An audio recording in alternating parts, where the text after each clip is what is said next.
తెలంగాణ సాంస్కృతిక సారథిగా వెన్నెల, చైర్పర్సన్గా గద్దర్ కూతురు నియమించిన రాష్ట్ర సర్కారు.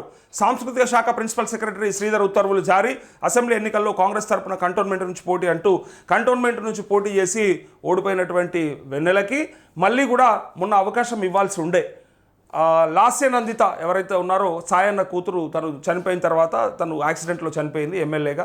అయితే మళ్ళీ బైపోల్ వస్తే ఆ బైపోల్లో ఇక్కడ మళ్ళీ వెన్నెలకే అవకాశం ఇవ్వాల్సినటువంటి ఆ ప్లేస్లో ఇక శ్రీ గణేష్ అనే ఒక అభ్యర్థికి ఇస్తే ఆయన గెలిచిండు ఎమ్మెల్యేగా. బట్ వెన్నెలకి అప్పుడు అవకాశం ఇవ్వలేదు కాబట్టి సాంస్కృతిక సారథికి మరి చైర్పర్సన్గా చేస్తూ ఎక్కడికి వెళ్ళి గద్దర్కి మేము గౌరవించుకున్నాం గద్దర్ని. కేసీఆర్ ఆనాడు గద్దర్ని కనీసం కలవడానికి కూడా ఇష్టపడలేదు.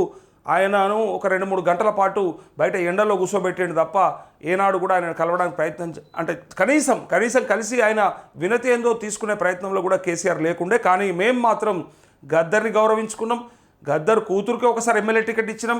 ఆమె ఓడిపోయినప్పటికీ కూడా మళ్ళీ తనని సాంస్కృతిక సారథిగా నియమించడమని చెప్పి ఆ శాఖకి ఇక కాంగ్రెస్ చెప్పుకోవడానికి ప్రయత్నం చేస్తుంది. సో అదే ఈ వార్త. సో ఫైనల్గా ఎటుపెట్టి గద్దరన్నకు మాత్రం నిజంగానే ఇది కొంత గౌరవం పెంచేదే.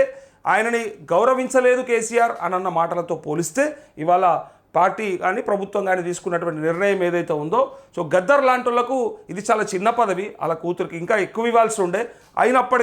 అయినప్పటికీ కూడా సరే ఎంతో కొంత ఆ కుటుంబానికి ఇది గౌరవించినట్టు గుర్తించినట్టు అని చెప్పి అనుకుంటూ ఉంటారు.